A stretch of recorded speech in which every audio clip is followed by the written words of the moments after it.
다 Ребят, помадрия приветствую вас всех. Надеюсь, вам меня хорошо слышно. Сегодня шестой день весенних учений Арикшамы. И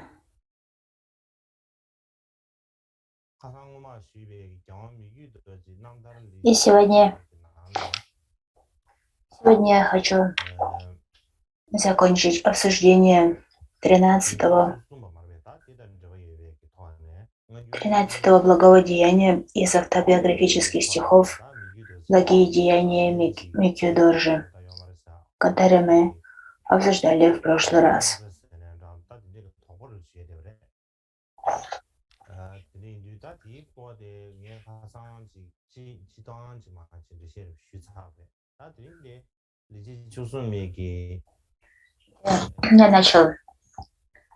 Я начал разъяснять смысл этого стиха, и в связи с этим мы обсуждали с вами вопрос о том, написал ли Микью Доржи это письмо, опровергающее автентичность учения школы Нигмы.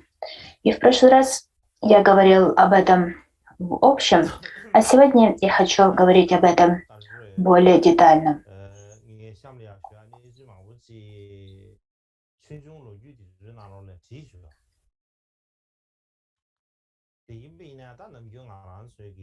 И прежде всего я хочу кратко описать главные опровержения учения Нигмы и в чем заключалась их суть.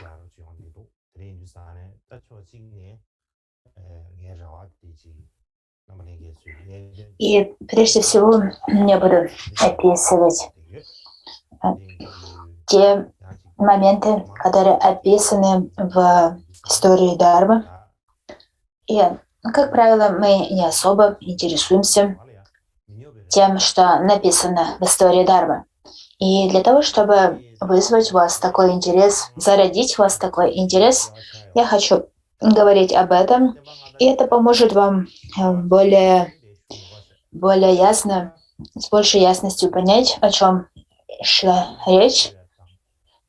И я не хочу говорить об этом слишком развернуто, поскольку если я буду говорить слишком развернуто, то, возможно, вас это утомит. Я не хочу, чтобы вы утомились, когда слушаете учение. Итак, что касается разделения учения Дharma, то во время второго, либо позднего периода распространения Дharмы в Тибете такие исторические индивиды, как правители Еши-Ы, Ченчук-Ы, Поджан Шива-Ы, Ланчен Ричен Зампо, а также Гёку Палеце, а также другие, написали ряд опровержений того, что они называли не истинной тантры, либо не истинной тайной мантры. И что было предметом этих опровержений? Это практика тайной мантры, в которой мантра использовалась неверным образом, неподходящим образом. И во всех этих опровержениях как раз речь шла об этом. Однако при этом следует понимать, что в то время не было еще такого четкого разделения на старые и новые тантры. И поэтому предметом этих опровержений было не опровергнуть старые тантры, нигма-тантры, но прежде всего опровергнуть неверное использование мантры. Каковы же были эти неверно использованные тантры? И такое использование, оно было не только в нигма-тантре, старой тантре, но также и в новых сарма-тантрах. И Поэтому нельзя сказать, что эти опровержения были направлены именно на опровержение старых тантры школы Ньюма. И говорится о том, что когда Джово Адиже прибыл в Тибет, и когда он был в Тибете, то он какое-то время провел в монастыре Самье. В Самье была очень большая библиотека, в которой содержалось много различных трактатов. И среди этих трактатов Атише увидел много санскритских манускриптов, санскритских рукописей, тантрических текстов, которые он никогда ранее не видел в Индии. И это его очень удивило, поскольку Атиша долгое время учился в Индии, и тем не менее в этой отдаленной земле, которой для индийцев в то время являлся Тибет, он смог увидеть тексты, которые он никогда не видел. И то, что он увидел, вызвало его совершенный восторг. И то, что он сказал об этом, это то, что правители Тибета были истинными бодхисаттвами. И он восхвалял этих дharma-правителей Тибета. Это написано в его Намтаре, «История освобождения». В этой истории описывается, что он увидел в библиотеке Асамье все эти тантрические санскритские тексты, которые привели его в восторг. Затем говорится, что позже Трупала Цао, это переводчик второго более позднего распространения дармы в Тибете, он нашел санскритский манускрипт Гухья Гарба Тантра в Самье. И он подарил этот манускрипт Чомден Рикралу. И Чомден Рикрал, он признал эту рукопись, этот манускрипт как авторитетный источник. И на его основании он написал трактат, который назвал Гухья Гарба «Практика, украшенная цветами».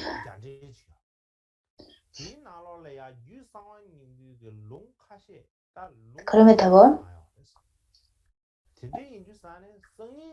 есть много санскритских комментариев, которые были переведены с санскрита на тибетский.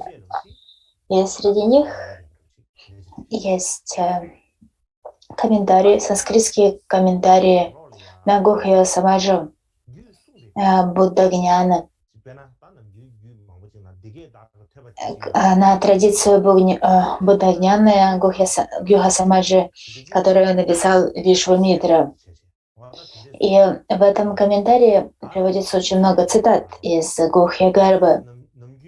И все это подтверждает тот факт, что Гухья Гарба Тантра, она существовала в Индии, и существовали ее санскритские тексты. Кроме того, другой еще аспект опровержения и диспутов касался открывающей фразы Гухья Гарбы. В начале Гухья Гарбы говорится «так я слышал». И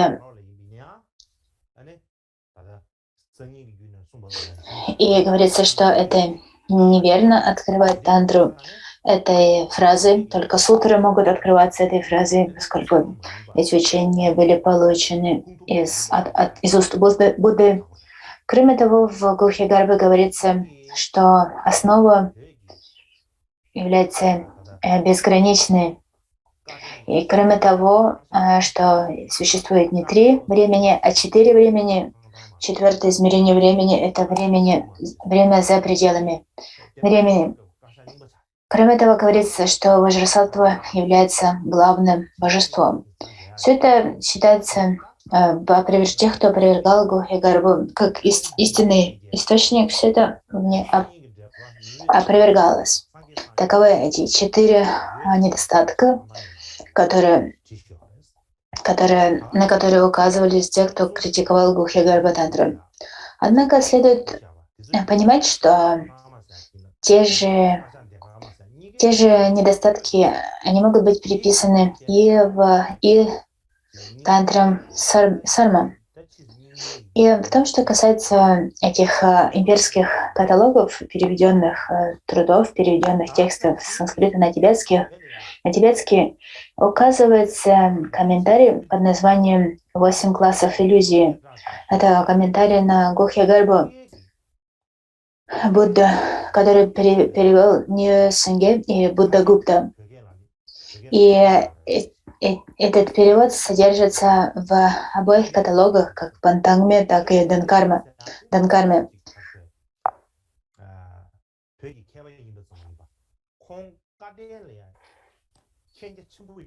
Кроме того, говорится о том, что индийские пандиты Смрити Гняна и тибетский Лацава Ринчин Зампо перевели несколько работ, которые посвящены Вишудда Хируки.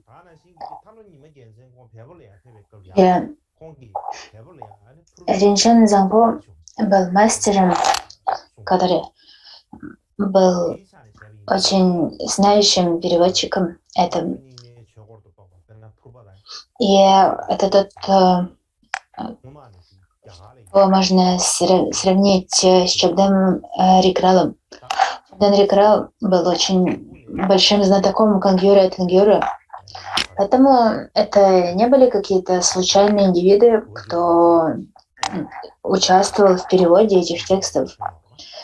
Подобным образом Сакья Пандита утверждал, что он видел, держал в руках санскритский манускрипт Тантры Ваджракилая. И кроме того, также и Тарлу Нима Гелсен говорил о том, что существовал санскритский манускрипт Ваджракилая в Непале. Кроме того, существует свидетельство о том, что в собрании манускриптов в пещерах Дуньхуаня содержатся оригинальные тексты Тантры Ваджракилая, а также небольшая коллекция закчиновских текстов, написанных Будда Гуптой. И таким образом у нас есть свидетельство на пользу Тантра Нигмы, который свидетельствует о том, что Тантра Нигма не является ложными, что это истинные учения. И все эти свидетельства нам следует исследовать, следует анализировать. И недостаточно просто опровергать что-то необоснованное. То, что касается учения Дзогчен, великого совершенства, например, такие разделы Дзогчен, как раздел ума, раздел пространства и раздел сущностных наставлений, говорится, что они не были распространены в Индии. Однако при этом следует понимать, что в Древней Индии тантрические практики передавались и осуществлялись в строгой секретности.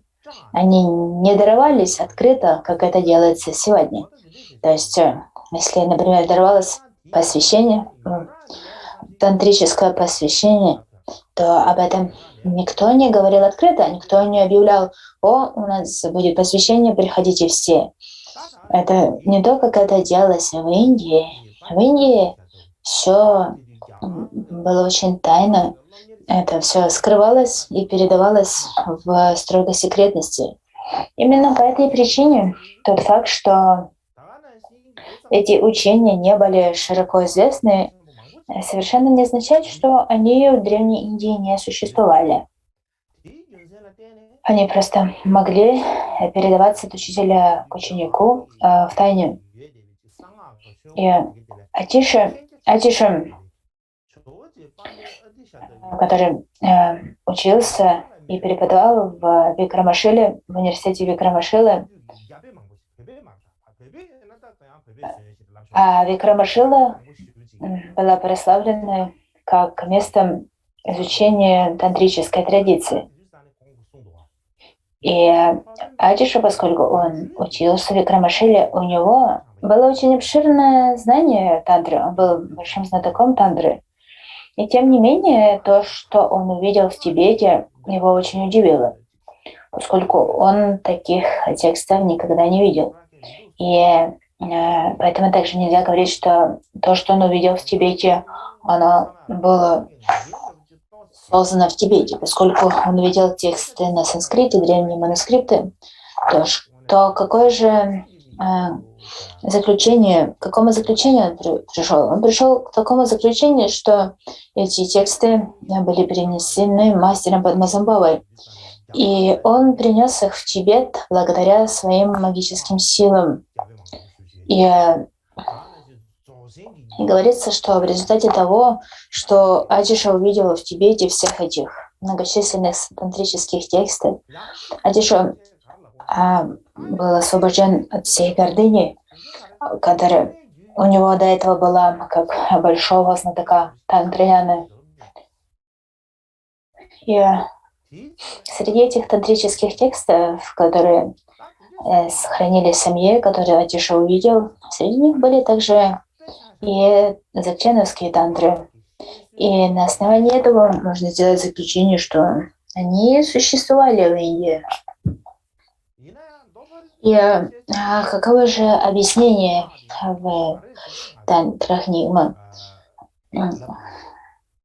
Если мы будем опровергать тантры Нигма лишь на том основании, что объяснение в них слегка отличается от тех объяснений, которые содержатся в тантрах Сармы, то это будет неправильно, поскольку, к примеру, если тантрические объяснения в целом отличаются от тех объяснений, которые мы можем найти в сутрах запредельной мудрости Прагня-парамиды, не свидетельствует о том, что учение тантры является ложным, не так ли? И поэтому, если мы будем выдвигать такие опровержения на основании таких замечаний, то это будет весьма опрометчиво, поскольку в результате мы можем совершать ошибки, которые могут быть обращены против нас самих. Поэтому нужно быть очень аккуратным в том, к каким заключениям мы приходим. И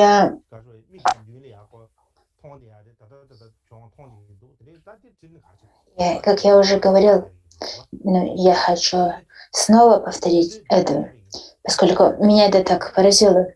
Итак, я повторяю, древние индийцы, они очень мало интересовались историей.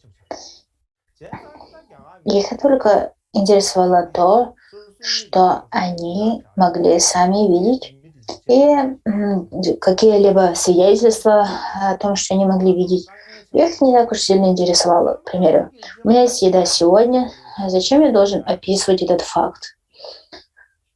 Достаточно того, что она у меня есть.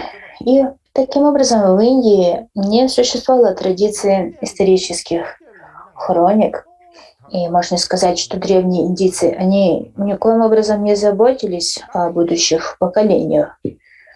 Они не заботились о том, чтобы у будущих поколений были какие-то исторические свидетельства о том, что произошло.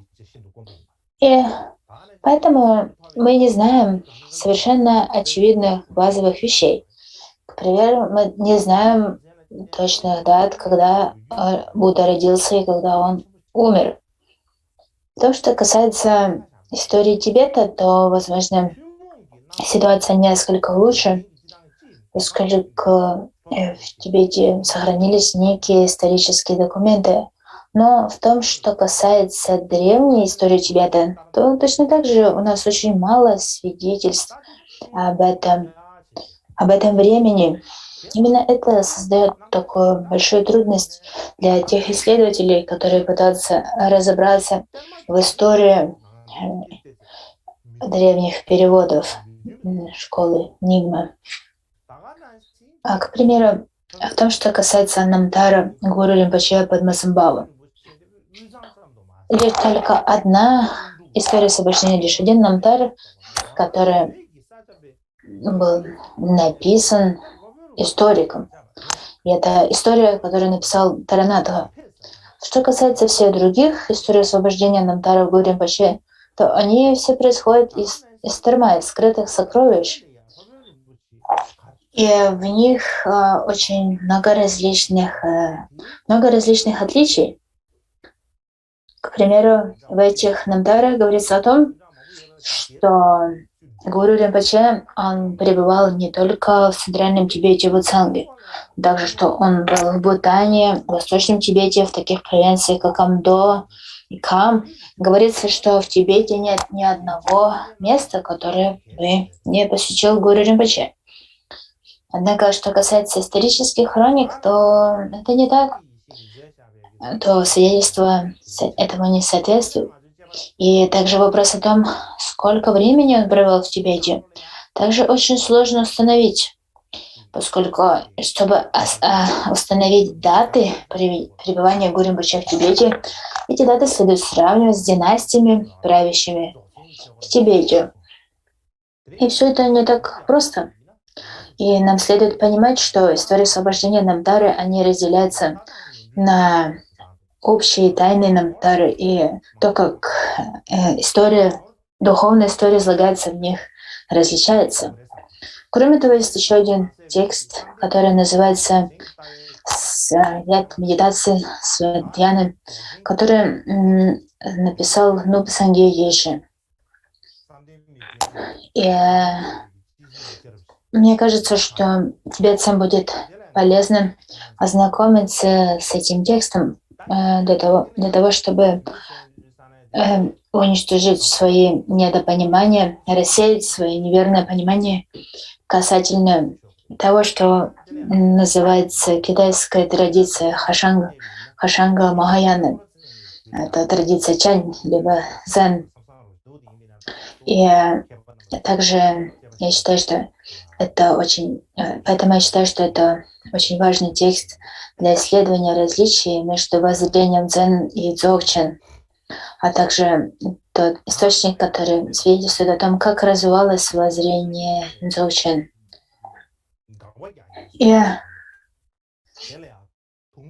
Итак, что касается автора этого трактата Нупа Сангья Еши, то также непонятно, когда же он жил. Наиболее логическим кажется предположение, что его время жизни совпадало с временем правления Нгадака Палкорацена. Однако нет никаких современных исследований по этому поводу.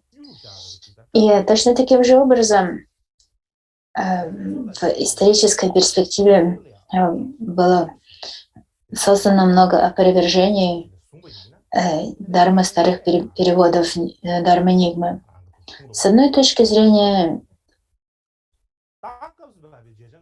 все они были направлены на то, чтобы устранить ошибки.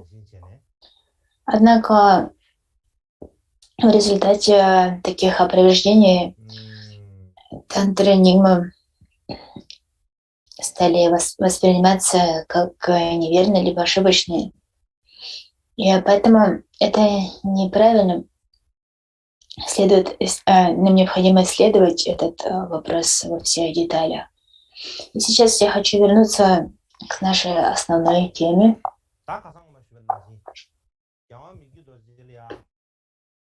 Я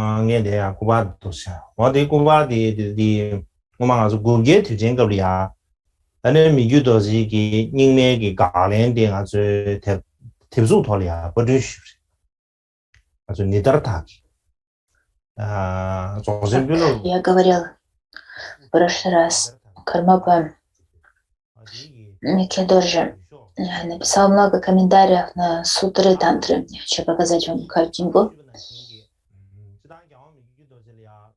Это изображение издания этого трактата Микедоржи, опровержение, которое Кармапа Микедоржи написал в ответ на распространение письма, приписываемого ему с критикой школы Нигма. Мы напечатали этот трактат по случаю годовщины первого Кармапы Дюсума Кембы. Итак, что мы можем сказать об активности Миккё Доржи? Миккё Доржи был не только очень глубоким ученым, но также очень искусным в написании комментариев. Он создал много комментариев, что демонстрирует его интерес к буддистской философии, а также к буддистской практике. И он не был кем-то, кто поверхностно относился к этим вопросам. Он глубоко изучал все эти темы, по которым он писал свои трактаты. И он посвятил много времени изучению текстов Кангюри и Тенгюри, и он был очень хорошо знаком со всей буддистской литературой. И среди ученых и исследователей внутри различных философских религиозных традиций часто имеет место различия понимания либо в изложении своих мыслей. И поэтому это довольно традиционно, что различные философы вовлекаются в диспуты друг с другом для того, чтобы очистить свои непонимания. Именно этим и являются диспуты. Философские диспуты являются методом для обсуждения и для устранения недопонимания и сомнений. И поэтому не следует удивляться этому. И это черта не только буддизма, это то, что довольно широко известно во всех традициях, как Азии, так и Запада. И, конечно же, и Миккё Доржи очень активным образом участвовал в диспутах своего времени.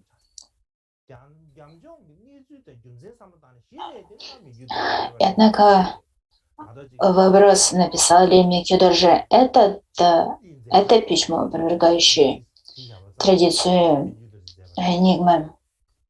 Для того, чтобы делать какие-то утверждения по этому поводу, необходимо изучить ту картину, которая существовала в то время, а также причины, были ли у него причины сделать это или нет. Если мы не будем изучать этот вопрос глубоко, а будем просто пытаться сделать какие-то утверждения по этому поводу, то такие утверждения будет сделать довольно сложно. Я уже упоминал о несколько причин, каковы причины того, что Миккё Доржи, возможно, не писал это письмо.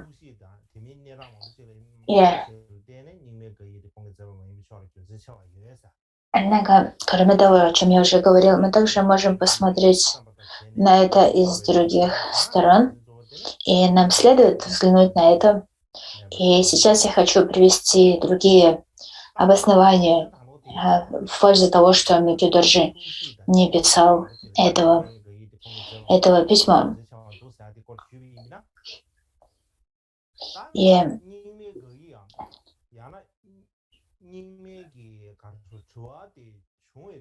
И также нам следует посмотреть на причины, почему другие ученые того времени приняли тот факт, что Миккё Доржи написал это письмо. То есть для всего этого есть свои причины. Итак, каково же было время, в которое Миккё Доржи написал это письмо? Говорится, что Миккё Доржи в то время было 46 лет, и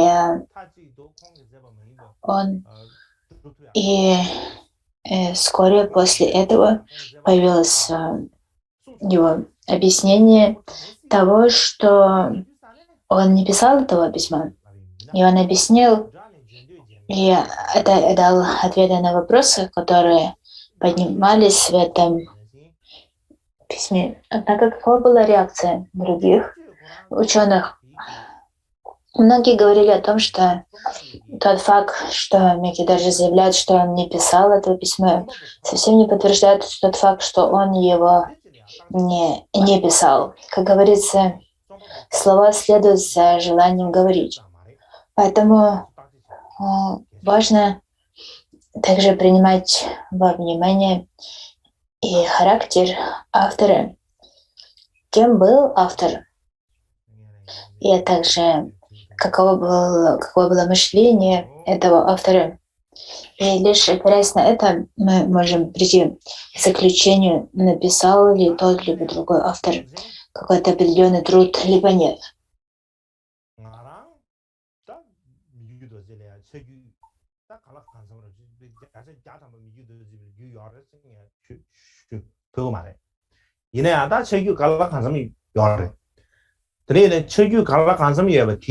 Итак, что касается первого, это то,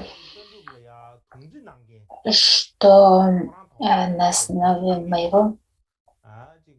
моих знаний о том, кем был Кармапа Микки-Доржи, и поскольку я немного знаком с его трудами, могу сказать, что я хорошо знаю их, но я немного знаю о них.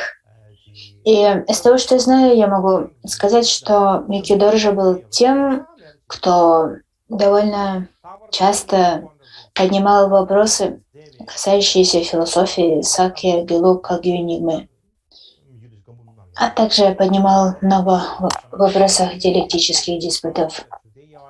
В своих различных трудах он излагал свои воззрения касательно других школ, и он ничего не скрывал, он никоим образом не скрывал своих воззрений, того, что он думал о других школах. И в своих трактатах Микки-Доржи обсуждал воззрение в трактатах, которые излагаются в Дзогчен, к примеру, Великого Совершенства Дзогчен. И он говорил о том, что это воззрение не является общепринятым в других буддийских школах. Кроме того, и поэтому он говорил, что дзогченовские трактаты, они не являются очень авторитетными. Он говорил об этом открыто. Кроме того, трактат, довольно известный трактат, который называется «Диалог с Гетаном Джадралбая». Это трактат, написанный в ответ на утверждение того, что Гуру Ринпоче Падмасамбхава является более высоким, более выдающимся, чем Будда. И он проверк это пятью различными способами. И эти трактаты Микки-Доржи не свидетельствуют о том, что он не любил другие школы, либо он хотел критиковать другие школы. Причина, по которой он писал все эти трактаты о философии других школ, лишь свидетельствует о том, что он хотел выразить свое отношение к ним. Кроме того, ни в одном из этих трактатов не говорится, что это абсолютная истина, и всем следует ее принять. Он всегда писал их с точки зрения личного понимания. И при этом также следует принимать во внимание характер Микки-Доржи. Говорится, что он был чрезвычайно прямым и непосредственным. И не мог скрывать, что он думал по тому либо другому вопросу. Он всегда изъяснялся прямо, ничего не скрывая. И, и он даже сам говорил о том, что я говорю открыто, я говорю то, что думаю. И об этом также упоминают его ученики. Поэтому, если мы взглянем на это с этой точки зрения, мы можем предположить, что это была частью его характера.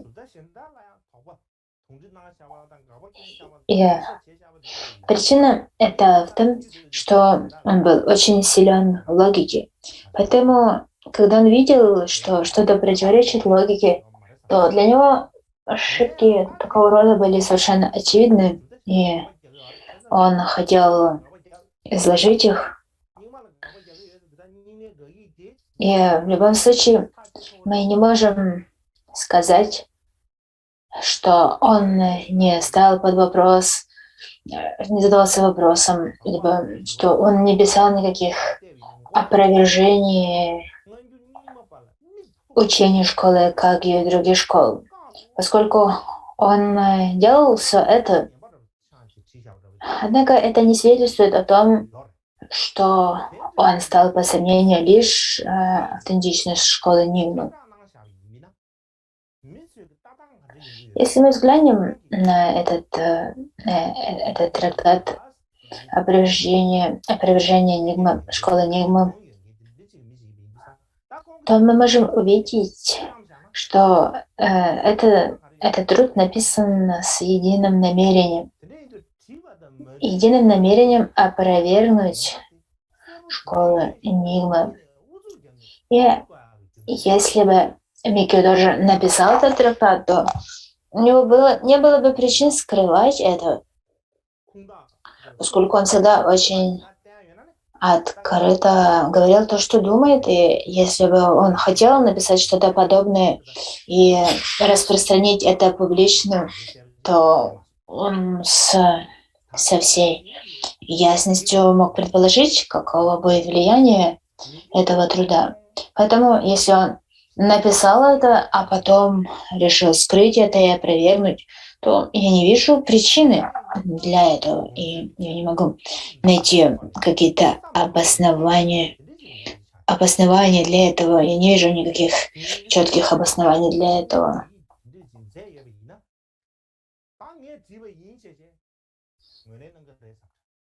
И, как я уже упоминал, Микио Доржи был ламой с очень особым характером.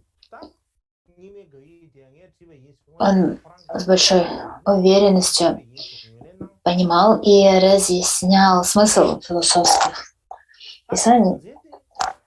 Поэтому, если бы он написал такой труд, опровергающий автентичность школы Нигмы, то он бы признал это. Он бы не опровергал это.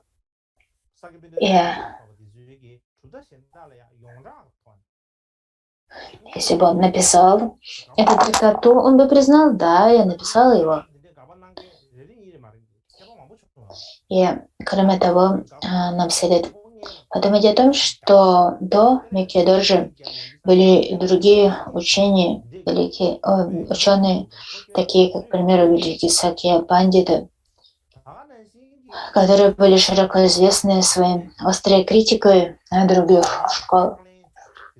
И таковых был не один или два, но довольно много таких учений. И в то время существовала традиция взаимной критики. То есть великие ученые просили друг друга писать опровержения в своих трактатах.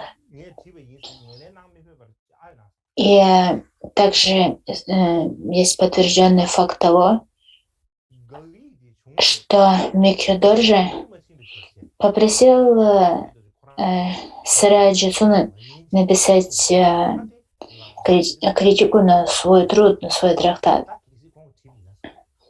И поэтому, опираясь на такие факты, у нас нет особых причин считать, что Микио Доржи написал это, а затем решил скрыть это и опровергнуть. И для этого, похоже, нету какой-то причины, логической причины. И, возможно, есть и другие причины, по которым Микки даже не писал опровержение автентичности Энигмы. И то опровержение, которое появилось вскоре после того, как появилось это опровержение, свидетельствует о том, что на самом деле он не писал его. И в этом опровержении он глубоко проанализировал все вопросы, которые были подняты. И это свидетельствует о том, что первая критика, она не имела большого значения, поскольку в этой критике были подняты ряд вопросов, и затем в опровержении Микки даже очень детально изложил каждый, ответил на каждый из этих вопросов, и в результате этого труда в школе Энигмы скорее было принесено благо, чем вред. Однако проблема в том, что поскольку современники приняли этот трактат как критику Энигмы, и последователи повторяли это, возникло разногласие между школой Кагью и Энигмы, которые сохранялись на протяжении нескольких столетий. И все, что упоминается в наших историях Дharma, это то, что Микки Доржи написал критику школы Энигмы. Однако нигде не упоминается о том, что вскоре после этого также Микки Доржи написал опровержение этой критики. И в результате были все эти разногласия, которые сохранялись так долго, несколько столетий. И мне кажется, что сейчас хорошо сделать перерыв на полчаса, и затем мы продолжим.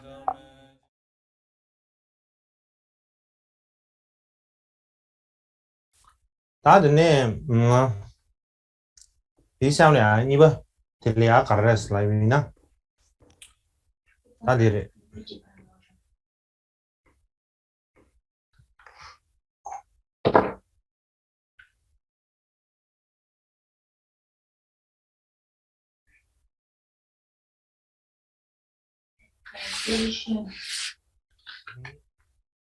Следующее, о чем я хочу говорить, это вторая часть вопросов, которые я уже обозначил. Это почему так много людей, как Микки последующих ученых, считали необходимым, приняли, что Микки даже написал это письмо опровержение Энигма, то есть приняли как данность, что Микки даже написал это письмо, а также считали необходимым написать свои ответы на это письмо. А каковы причины этого? Мне кажется, есть 3 основных причины, почему так произошло.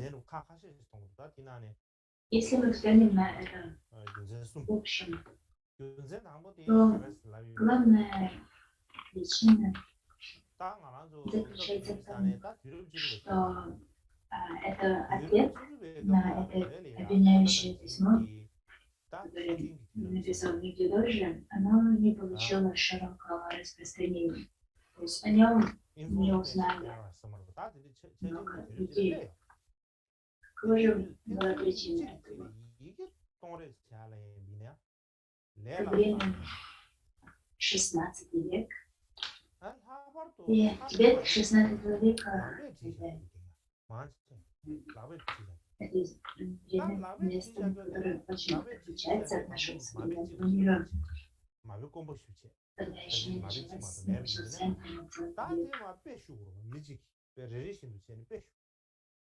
сложно писать письма друг другу. И многие тексты или просто рукописи. А если что-то является рукописью, то существует только одна версия, один оригинал. Для того, чтобы распространиться,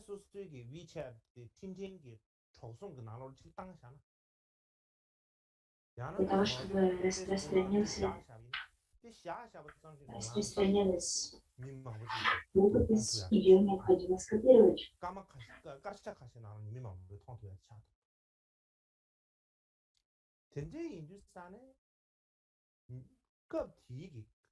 개발 망보지기 미규도지기 제버 샤베 거이티 식 이나 텔라 강레 Поэтому в то время было сложно распространять тексты. И то в наше время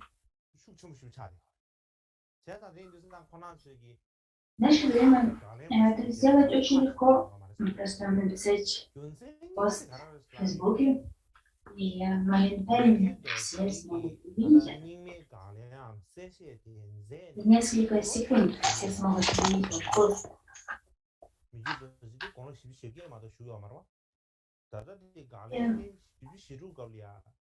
Поскольку Тибет 16 века был совсем не таким, каков мир сегодня. Мы совсем мало людей узнали.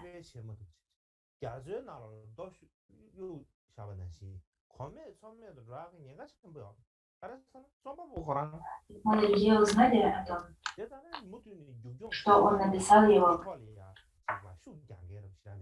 И именно поэтому понятно, то, что многие увидели его, само его письмо, но не увидели его опровержение.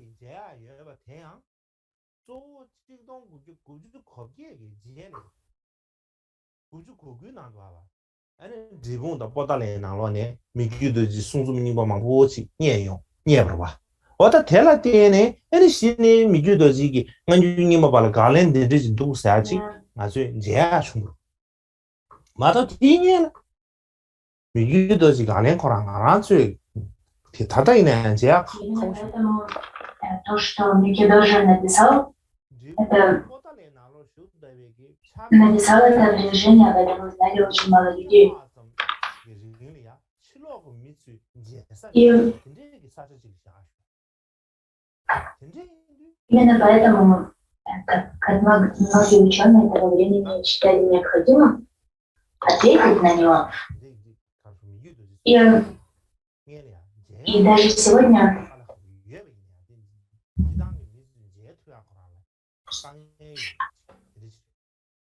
даже сегодня трудно найти много копий этого письма.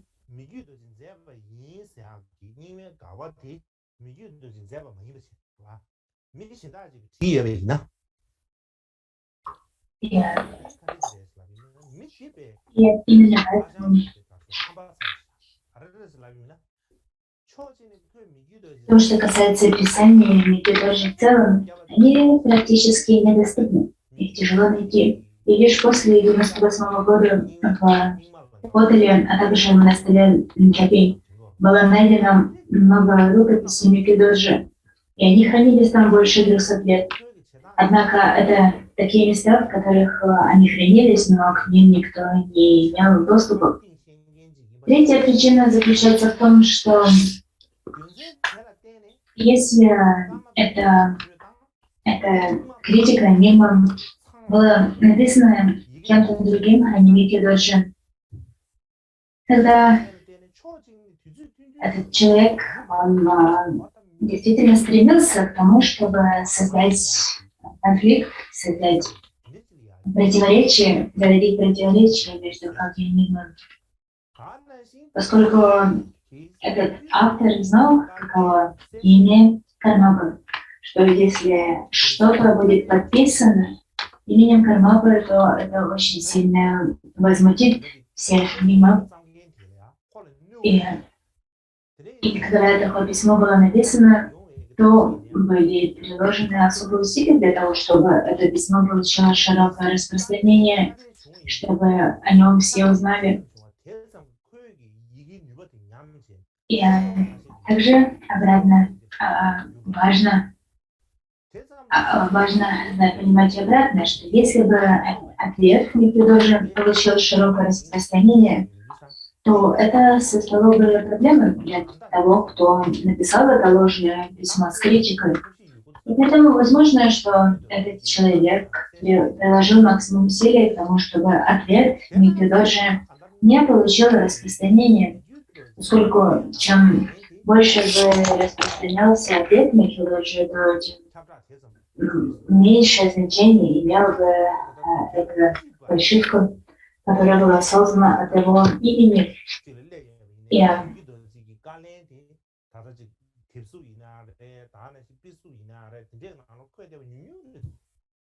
кроме того, если бы это приложение ответ Микки распространился, то это бы могло вызвать многие вопросы и даже исследования касательно того, почему эта фальшивка появилась. И эти исследования могли привести к источнику тому, кто ее создал.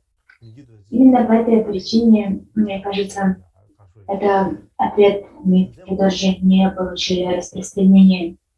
И это опровержение ответ Микки сохранился лишь в нескольких копиях,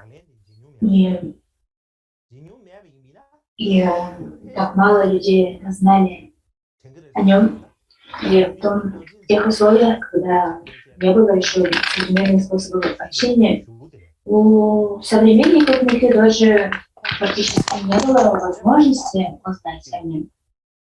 И это, возможно, главная причина, по которой его современники не узнали о том ответе на критику, которую он написал.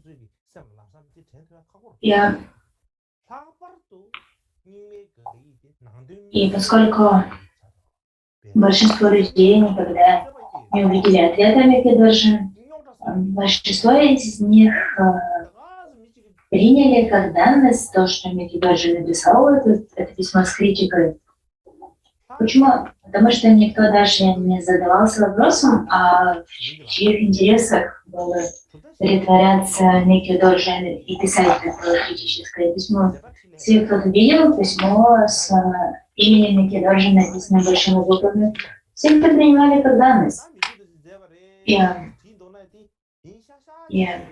также проблема в том, что то, что содержится в этом письме критики, это довольно изощренная критика. Такую критику не мог написать кто угодно. Поэтому все легко поверили в то, что он является автором этого письма. Кроме того, мало кого интересовала суть вопроса, соответствовало ли это характеру Микки, соответствовало ли это характеру его деятельности. Люди никогда не задумывались об этом. Видели письмо, подписанное его именем, и воспринимали это как данность.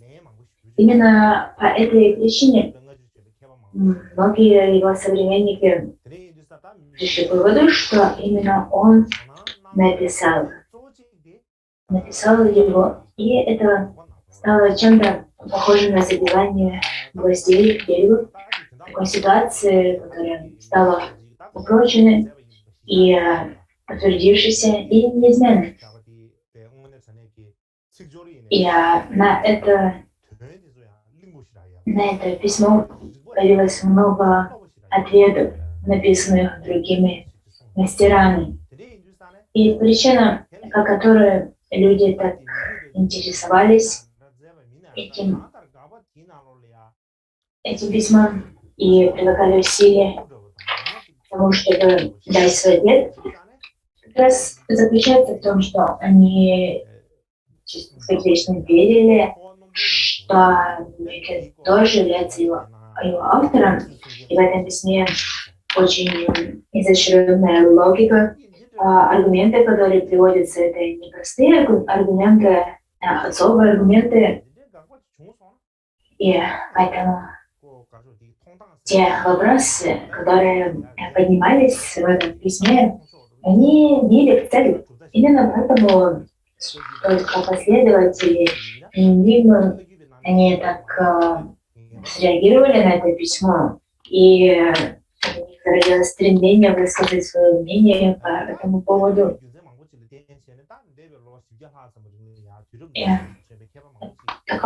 Такая ситуация сложилась бы не только в школе Энигмы, что если бы такое опровержение возникло в отношении любой другой школы, то последователи этой школы, они бы реагировали точно таким же образом. Представьте, что если что-то подобное появилось против школы Кавью, то тогда бы последователи Кавью, они бы тоже так же точно активно реагировали на него. И как бы там ни было, на результате на протяжении последующих 400 лет различные ученые писали свои ответы на это письмо обвинения Энигмы, как будто бы это письмо было написано Микидоджи. И кроме того, обвиняли его в предвзятости и сектантности и нападках на школу Энигмы. И для того, чтобы дать свой ответ на такие нападки, и были даны все эти ответы. И возможно, что если это письмо не было переписано Микидоджи, то и такая реакция не была бы такой активной.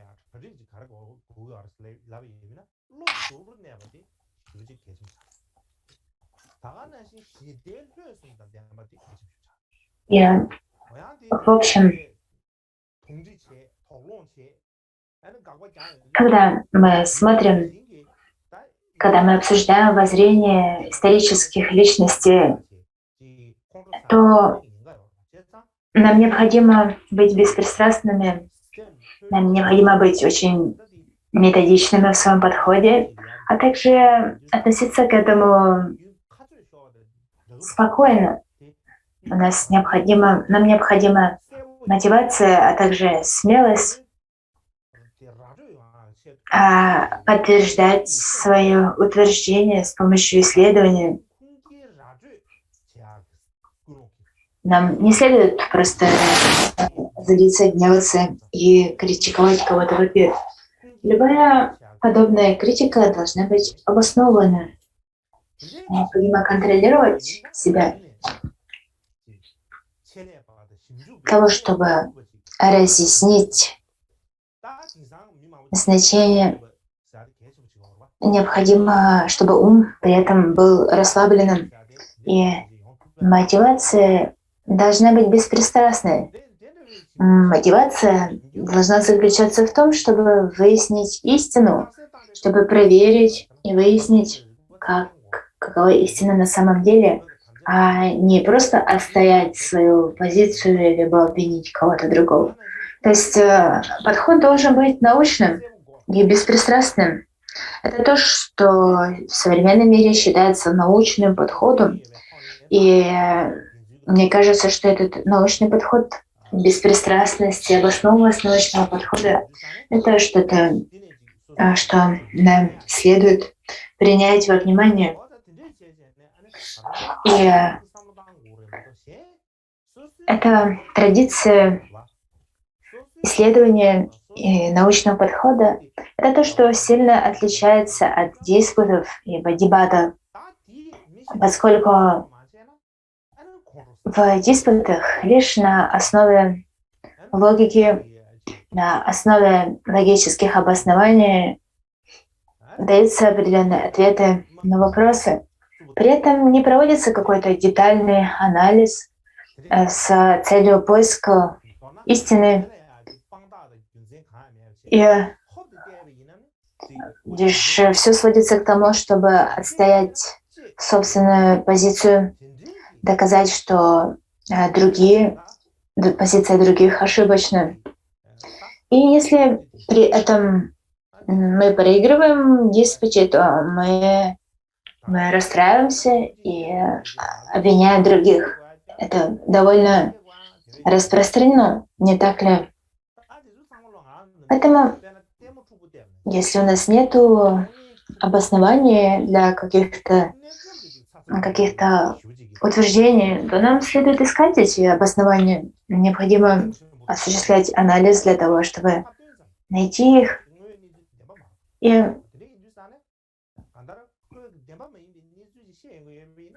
все эти диспуты, которые имеют место, это не повод для того, чтобы злиться, обвинять других.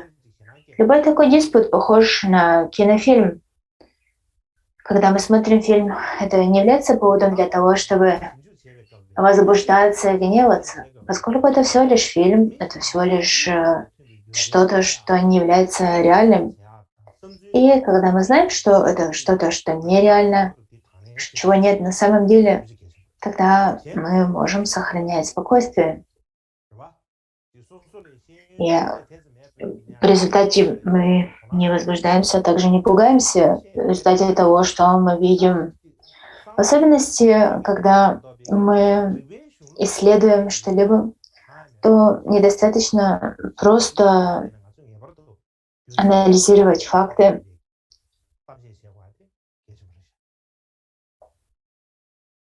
И также нам необходимо иметь готовность для того, чтобы принимать опровержение других, воспринимать критику других. Если мы постоянно лишь стремимся к тому, чтобы опровергнуть других, то в чем смысл таких диспутов? Такие диспуты не имеют никакого значения для философии, для развития способности к логическому обоснованию. Следующее, о чем я хочу говорить, это то, что связано с кагью в целом и с карма кагью в частности. И это то, что показывает связь карма кагью с другими школами тибетского буддизма.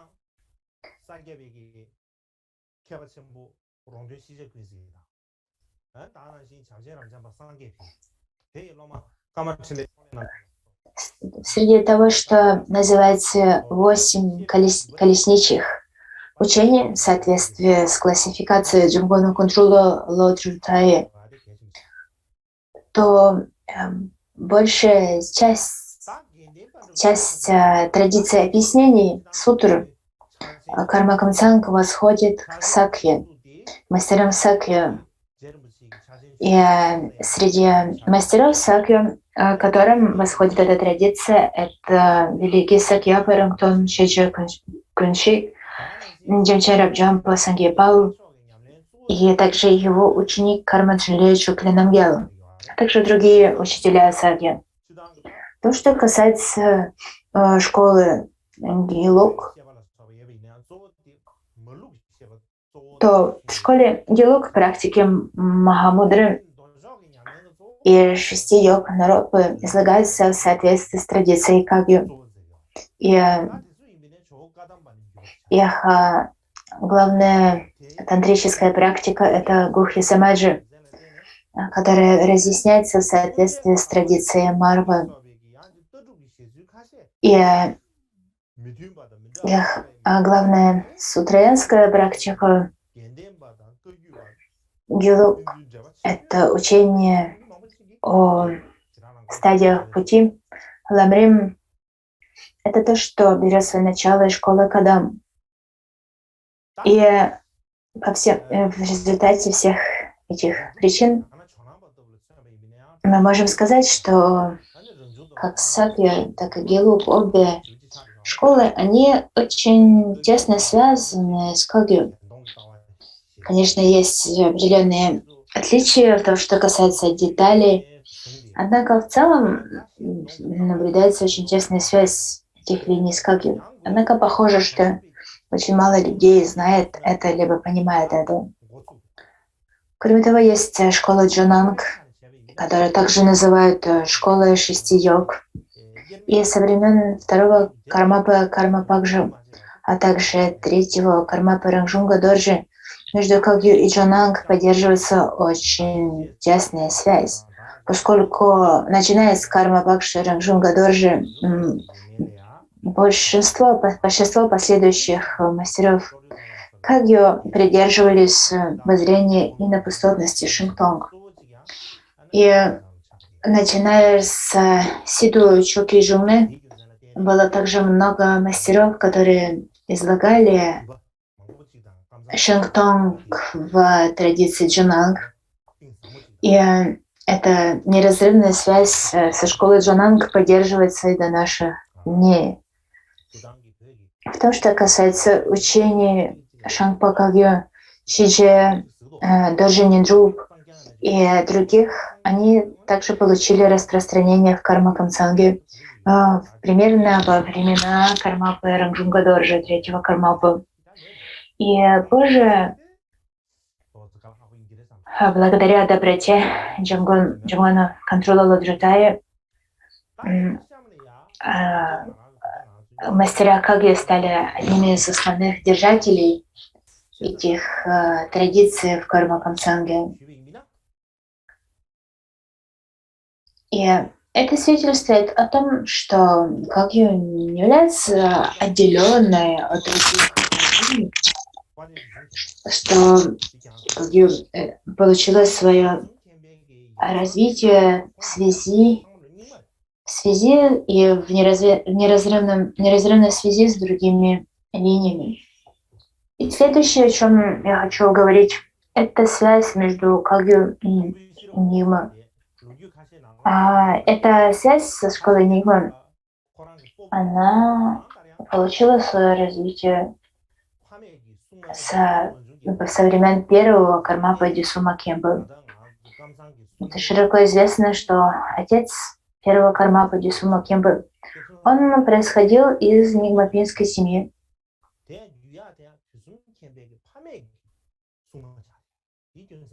И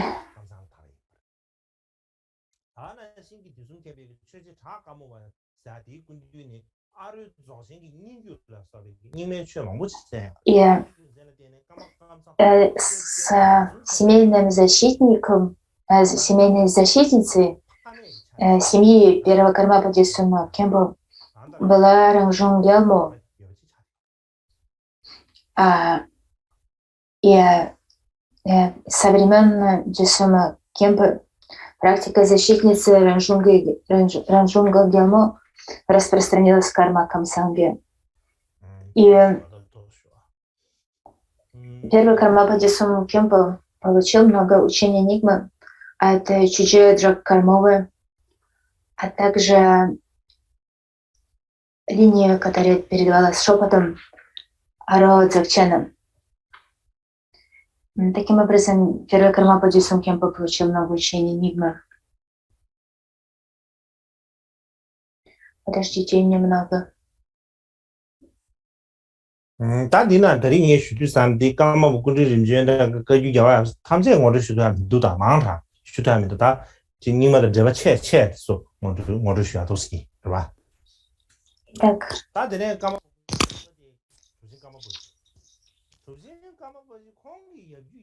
Что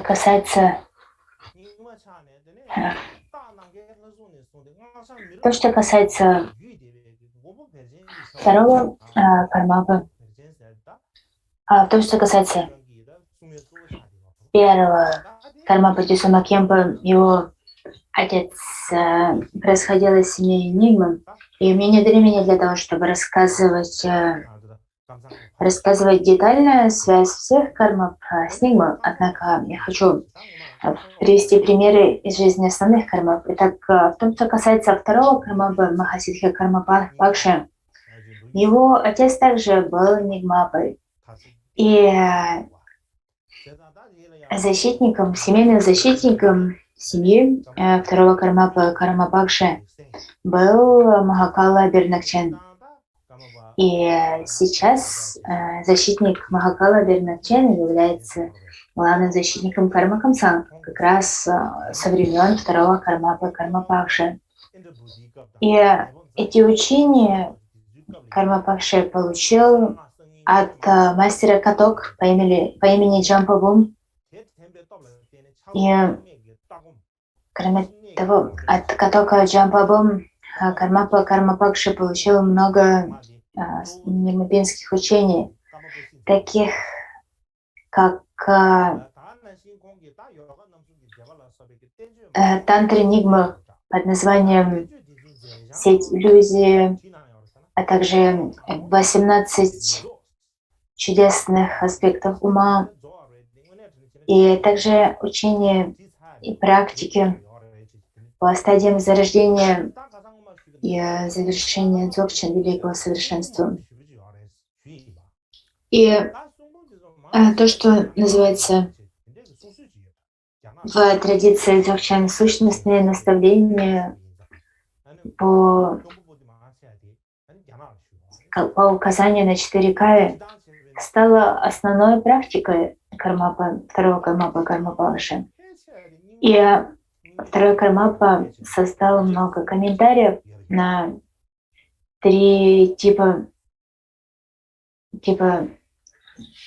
разделов, на 3 раздела дзогчен.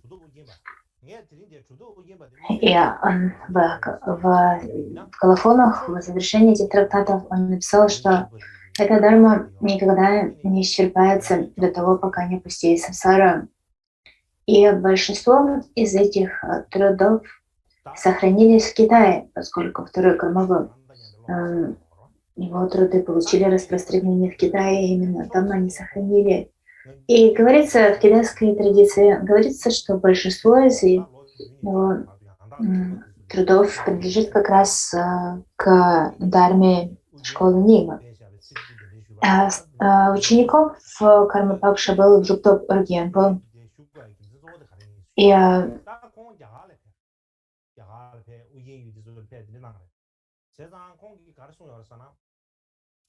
говорится, что он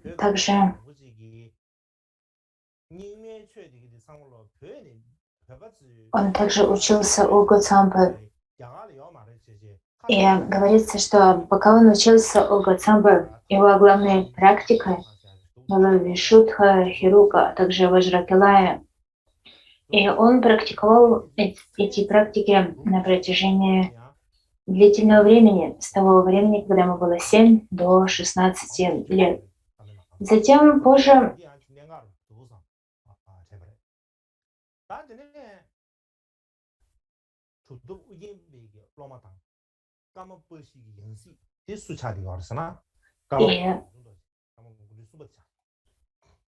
и как раз говорится, что Друктоп Оргенпо, он создал каталог всех санскритских манускриптов дзогчен, которые он увидел в храме под названием Танбихара, в то время, когда он был в Индии.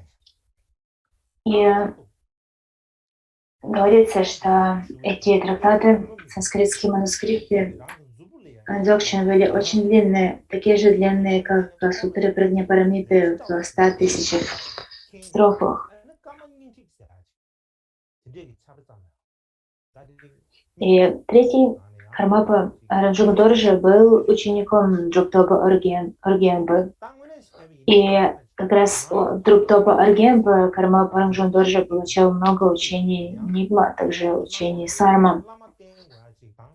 От него он получил передачу на большинство анимапинских тантр, включая сущностное изложение намерения всех судр, также иллюзорной сети и так далее.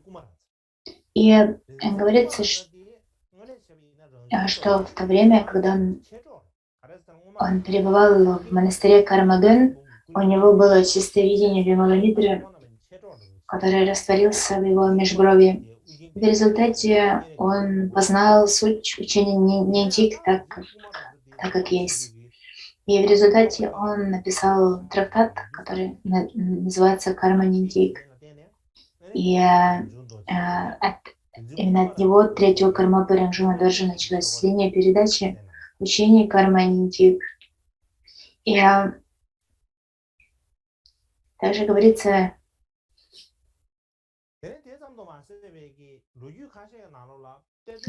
что эта линия Карма Ниндик берет свое начало от Гуру Римбача Падмасамбхавы. И Кумараджа, ученик Махасидхи Дзекчен по имени Милонг Доржи, был одним из соратников Гуру Римбача Падмасамбхавы. И именно из такова линия передачи этих учений, которые получил третий Кармапа, то есть его учитель Аргемпа, он был связан с Кумараджей, а Кумараджа был учеником Махасидхи Дзогчен по имени Милонг Доржи. Именно таково начало этой линии Дзогчен, которая перешла к Кармапе Ранжунгу Доржи. И говорится также, что Кармапа Ранжун Доржи встречался с Тертаном Пэмой Ледрилцалом. И Тертан Пэма Ледрилцал передал много посвящений Кармапе Ранжунгу Доржи. Однако об этом нет упоминаний в Намтаре Ранжунга Доржи. Поэтому это тот вопрос, который нам также следует исследовать. Что же?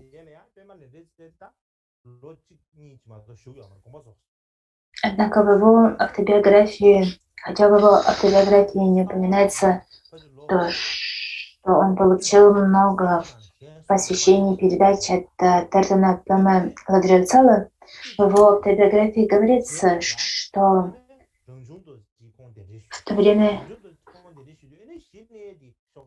когда ему было 42 года, Ранжунг Доржи отправил посланников из монастыря Нанранг в Кампу для того, чтобы призвать учителей передачи желтых свитков Дакини Ниндик. И в результате он получил полную передачу Дакини Ниндик, все посвящения, и это заняло 3 месяца.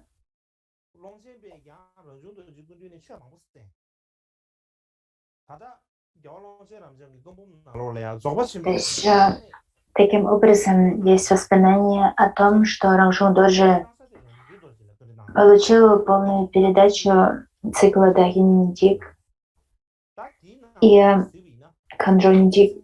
И это те учения, которые от Ранжунга Доржи получил затем Шао Гилсе. И он как раз это он, кто упоминает об этом, что эти учения, которые он получил, происходят от Ранжунга Доржи, который получил во всей полноте Дакини Ниндик, Кандро Ниндик. И это учение — это то, что известно как желтые свитки Кандро Ниндик.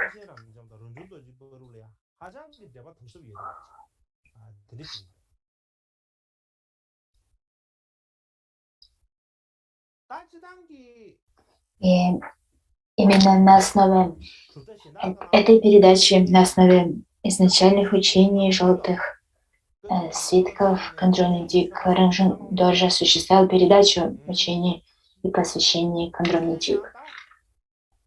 Кроме того,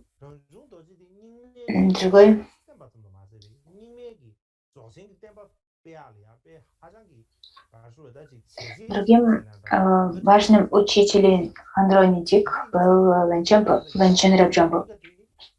И говорится, что Ланчен Рамжам был перерождением Тертана Памаладжавцала. И Ланчампа и Рамжон Доржи вместе получили много посвящений и передач. И говорится, что они были главными учениками Дзогchen Видьядхара Кумараджи. И Ланчампа в своем собрании, в собрании трудов Ланчампы есть текст, который называется «Вопросы по сложным аспектам». И в этом тексте говорится, нету никого другого, кто мог рассеять сомнения в моем уме, кроме как всеведущий Кармаба. И этот отрывок свидетельствует о глубокой дharмической связи между Ланчампой и третьим Кармабой Наранджунгом Доржи.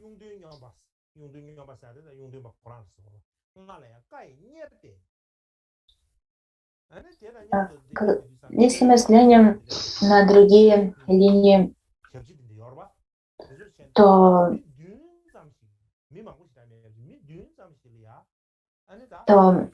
мы можем найти свидетельство о том, что третий Кармапа Ранджмадорджи, он получал не только учение Нимы, он также распространял их и имел большое влияние на распространение этих учений. И сохранилась история, которая написана мастером Юнгтомпой. Это история традиции Нинтик. И в ней говорится, что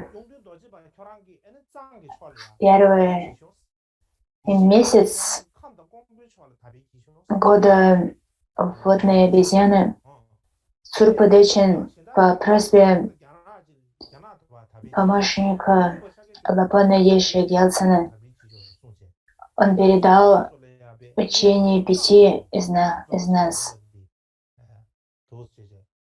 Джонгжу Кемпо Гелсону, Тогдану Дигелу и Тулку Эмпо Мелунгпе и мне, Юнгтомпе. Он также даровал нам 5 посвящений во всей полноте, включая также мастера ритуалов и слугу, который приносил чай.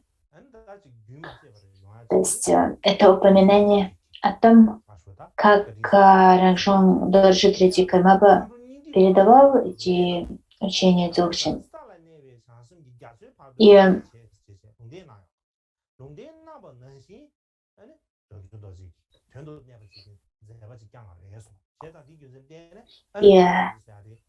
из этого упоминания мы видим, что эти учения не передавали широко, то есть они были переданы 5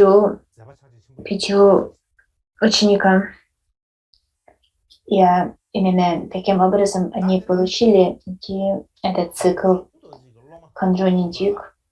А каков был способ передачи? Способ передачи был в соответствии с...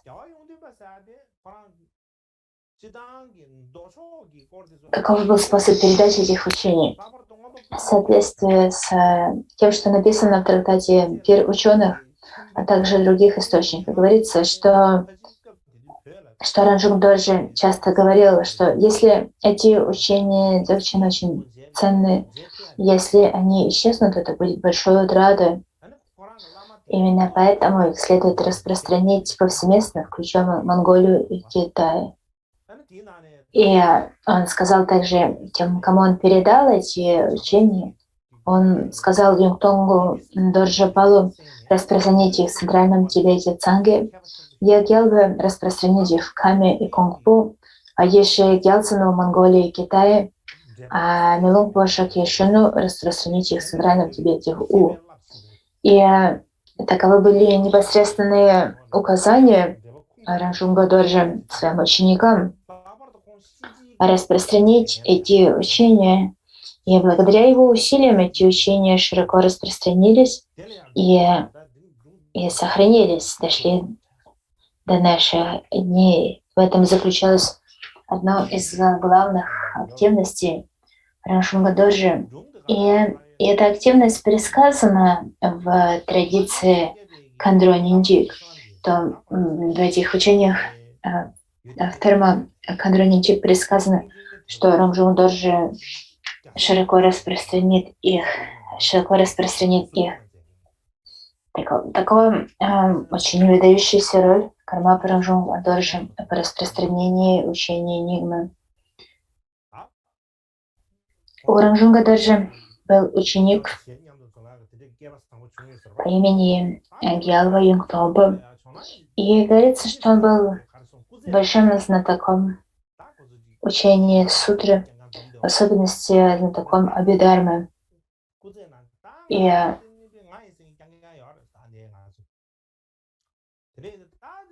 он также хорошо знал учение тантры, как тантра Нигма, так и тантра Сарма. И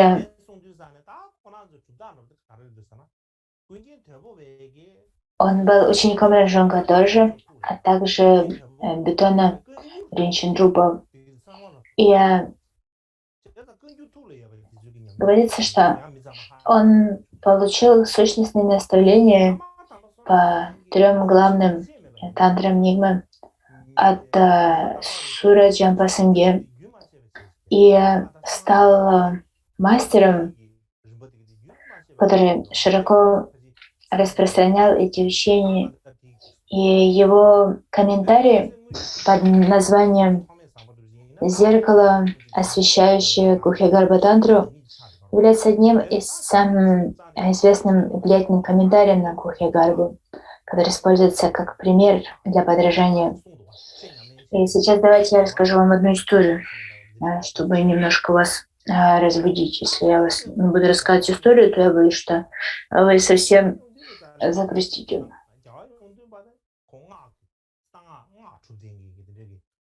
Однажды, когда великий Сакьяпалден Лама Дампасанам Гялцен, а также Долпопа Шараб Гялцен и Гялцен Мулчу Тогмазампу, эти 3 мастера собрались вместе с Шинтомпой.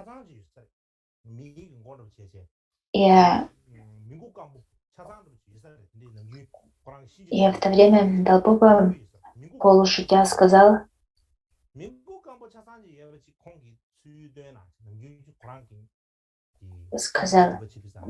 давайте, поскольку сейчас собрались лишь мы, нет никаких других свидетелей, давайте проявим знаки своей реализации, своего духовного достижения.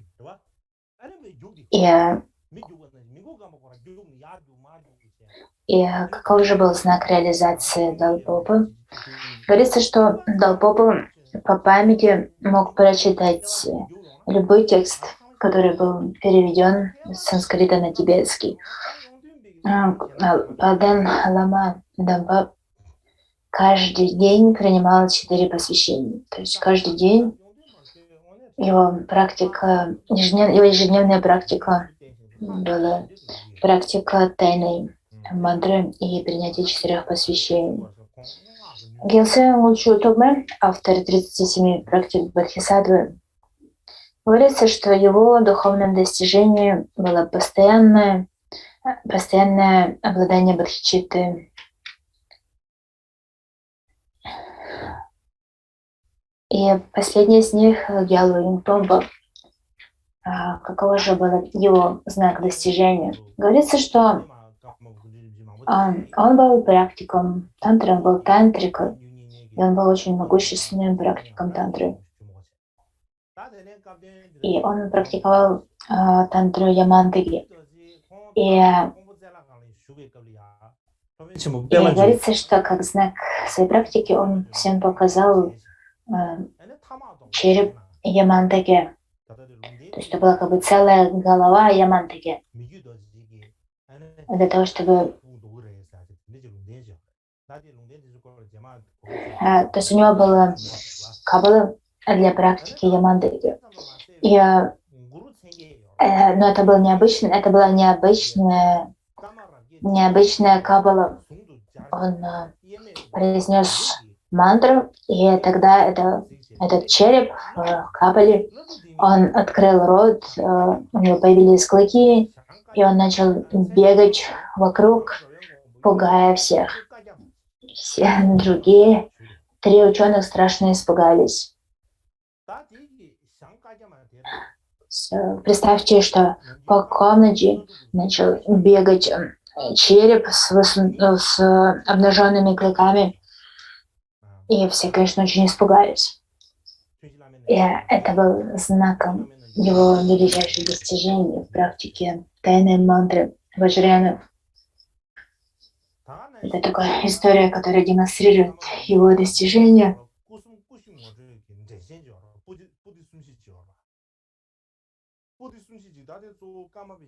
И говорится, что все последующие воплощения Кармапы получили много посвящений, устных передач, а также сущностных наставлений в традиции Нигма. И об этом можно рассказывать бесконечно.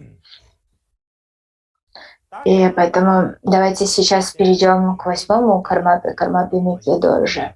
Говорится, что когда Микки Доржи пребывал в Конгпо, у него было много видений Гуру Ринпоче и Падмасамбхавы. И в результате этих видений он сделал много предсказаний о том, каким образом можно устранить вторжение в Конгпо.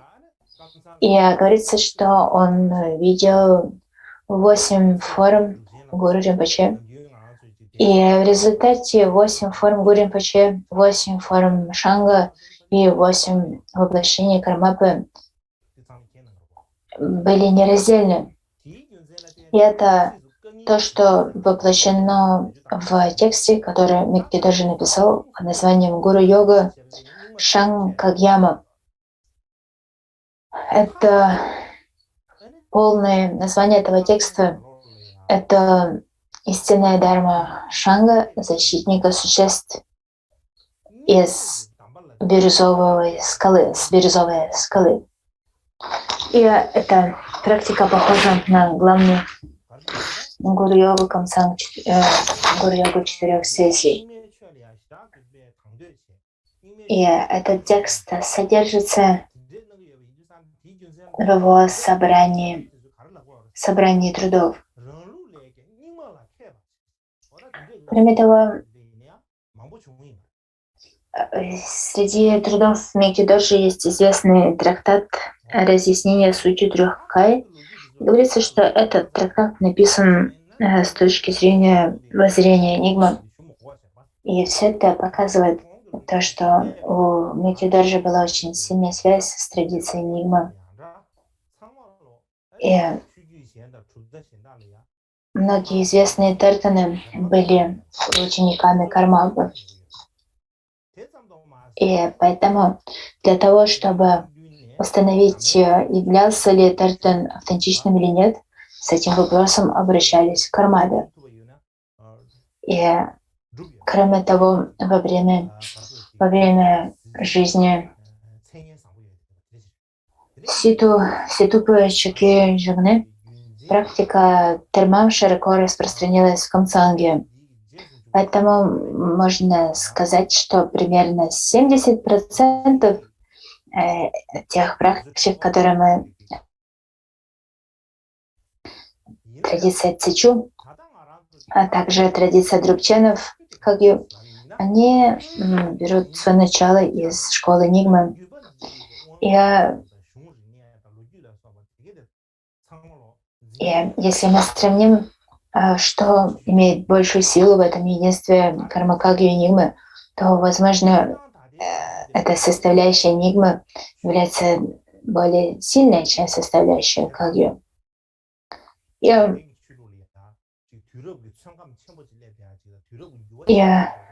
даже Даже то, что касается передачи абсолютных учений в Кагью, Кагью, даровались в соответствии с наставлениями школы Нигма.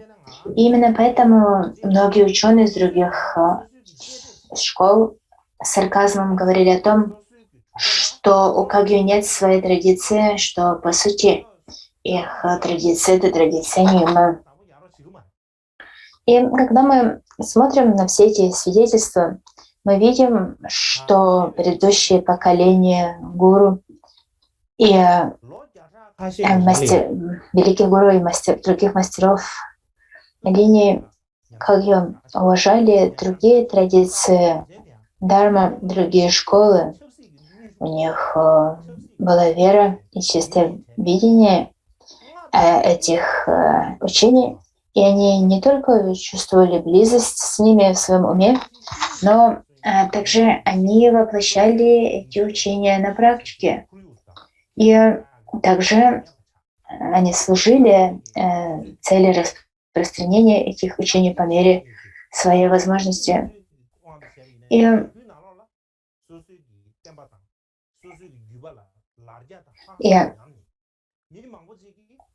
в чем же тогда заключается наша роль? Для нас в наше время важнее всего является исследование, сохранение традиции Кагью. Почему? Потому что сейчас, в наши дни, духовные традиции переживают трудные времена, в особенности в том, что касается тибетского буддизма, находится под угрозой многих внутренних и внешних условий, которые ему сильно вредят. Поэтому сохранение своей традиции — это то, что служит нашим интересам, интересам своей линии. Если мы сами не позаботимся о своей линии, то никто о ней не позаботится. И если мы не позаботимся об учениях своей школы, то никто о них не позаботится, в результате они исчезнут. И если мы взглянем на это в исторической перспективе нескольких сотен лет, мы можем увидеть, что в школе Кагью имел место сильный упадок, и причина этого упадка заключалась в политических преследованиях. И в результате этого никто не мог практиковать и изучать традиции своей линии. И это внешняя причина. Но кроме этого также есть и внутренние причины, которые заключаются в том, что в нашем естестве наши чистые намерения ослабились. И поэтому мы не интересовались сохранением традиции передачи этих учений. Мы не проявляли интереса к сохранению этих учений. И в результате мы утеряли многие свои учения, и многие из этих учений исчезли. И сейчас это было похоже на то, что мы были похожи на мышей, которые жили в горах, и все над ними смеялись и презирали их за то, что они утеряли свои собственные учения своей линии. Однако сейчас похоже, что ситуация меняется. Похоже, что мы просыпаемся ото сна и пытаемся возродить свои учения. Необходимо прилагать к этому усилия. У нас еще есть шанс для того, чтобы сделать это. Но если мы еще подождем несколько десятилетий, то будет слишком поздно. Уже не будет к чему прилагать усилия, нечего будет сохранять. Поэтому так важно сделать это сейчас. И когда я говорю, что необходимо прилагать усилия для сохранения собственной линии, те, кто слышит это, могут подумать, что я не беспристрастен, что у меня сильное предпочтение собственной линии. Однако подумайте об этом с точки зрения кого-то другой традиции. К примеру, представьте христианина, который спрашивает о сути христианской традиции, и такой христианин может рассказать о буддизме, но не может рассказать о христианстве. Будет ли считаться такой христианин хорошим? Пожалуй, нет. Точно так же, если последователь карма Кагья спросит о сути и особенностях их собственной линии, однако они не будут знать об этом, смогут рассказать все о чем-то, о какой-то другой линии, да, наверное, это будет не так уж хорошо. Конечно, другие линии, другие духовные системы, религии следует изучать, ими следует интересоваться. Однако, если при этом мы не изучаем и не интересуемся собственной линии, то тогда это похоже на то, как мы теряем самое важное. И похоже, что мы отрезаем сам корень дерева, а затем пытаемся повиснуть на его ветвях. Конечно же, это нам не удастся. Именно поэтому абсолютно необходимо прилагать усилия для того, чтобы изучать, практиковать и развивать активность собственной линии. И это наша главная обязанность. Я хочу попросить всех вас подумать об этом. Нам необходимо все вместе стремиться к тому, чтобы именно так произошло, и нам следует трудиться всем вместе в едином намерении. Лишь таким образом мы сможем сохранить учения и предотвратить их исчезновение. И в этом году у меня была возможность рассказать о Микью Дожи и рассказать об этом широко многим людям. И многие, возможно, задаются вопросом, зачем Гурма потратил столько времени, чтобы рассказать об этом. Причина в том, что на протяжении последних 400 лет Микью Дожи считался тем, кто написал это письмо, критикующее традицию Нима. И поэтому я хотел рассказать о собственных сомнениях по поводу его авторства, а также рассказать о этой глубокой связи между Кагью и Нимой в исторической перспективе, поскольку если благодаря этому мы сможем понять качество его тела, речи, ума, понять суть его намтары, его истории, освобождения. Именно поэтому я очень рад, я счастлив, что у меня была такая возможность рассказать об этом широко и с традицией в интернете, с трансляцией в интернете. И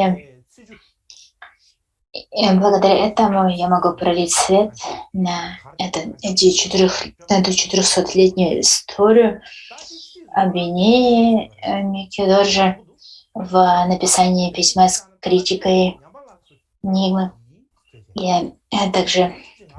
Я смог рассказать об этой исторической перспективе связи Кагью и Нимы.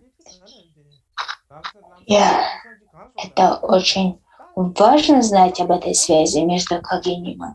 Если мы будем знать об этом, то тогда мы сможем понять суть этой связи. И, например, как-то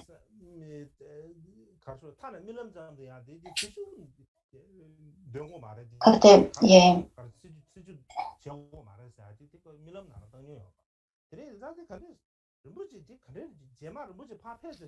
Именно поэтому я решил говорить об этом. Я, когда у меня зародилось такое намерение, я подумал, а